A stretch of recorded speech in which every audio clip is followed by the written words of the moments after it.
38 однокомнатных и 2 двухкомнатные квартиры в новом жилом комплексе Владикавказа сегодня получили дети-сироты и те, кто остались без попечения родителей. Ключи лично вручил глава Северной Осетии Таймураз Мамсуров. Новосел уже планирует, как будут обставлять свои квартиры. Сюда нужно завести только мебель. Дома построены по всем современным стандартам. Здесь индивидуальное отопление и огражденная территория с паркингом. Программа по обеспечению жильем детей-сирот, а также тех, кто остался без попечения родителей, идет полным ходом. Новые квартиры за последние несколько лет получили более 200 человек. Обладателями собственного жилья до Нового года станут еще около 30 семей. Я снимала сначала квартиры, дома, потом крестная у меня, спасибо ей большое, у нее дом и там времянка. Но там никаких условий, конечно, нет, что она смогла предоставить. И пока время там жили, вот до этого момента.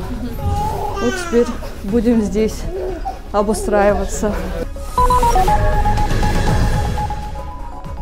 Очередной шаг в информационное будущее сделали участники межрегиональной конференции «Плюс Ультра» за пределами ограничений. Компания «Интеллектика» и Центр информационных технологий Северной Осетии открыли для жителей республики доступ к новым возможностям. Мировые лидеры в сфере IT представили актуальные продукты в области бизнес-коммуникации, виртуализации и хранения данных. На конференции представители мировых брендов продемонстрировали свои разработки и принципы их действия. Проекты могут вскоре начать использовать и в Северной Осетии. Информационное будущее республики на деле не так несбыточно. Мы набираем обороты. Мы когда открывали этот бизнес-инкубатор IT-парк Алания, мы обо всем говорили в будущем времени.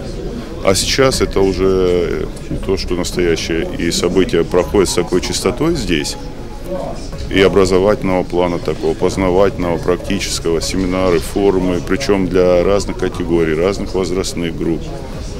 И эта работа набирает обороты.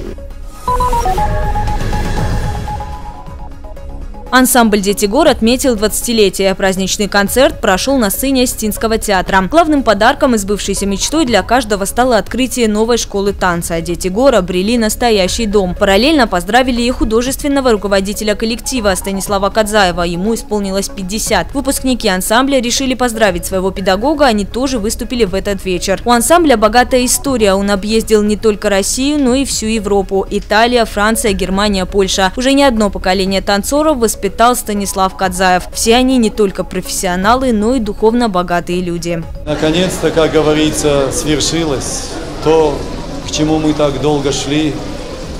Сейчас так все в душе переполнено эмоциями, что все друзья, родные пришли, поздравляют. Что может быть лучше, когда у человека мечта сбывается? Я могу сказать, что у меня мечта сбылась. Мне будет очень приятно, если не я, а другие подхватят эту эстафету.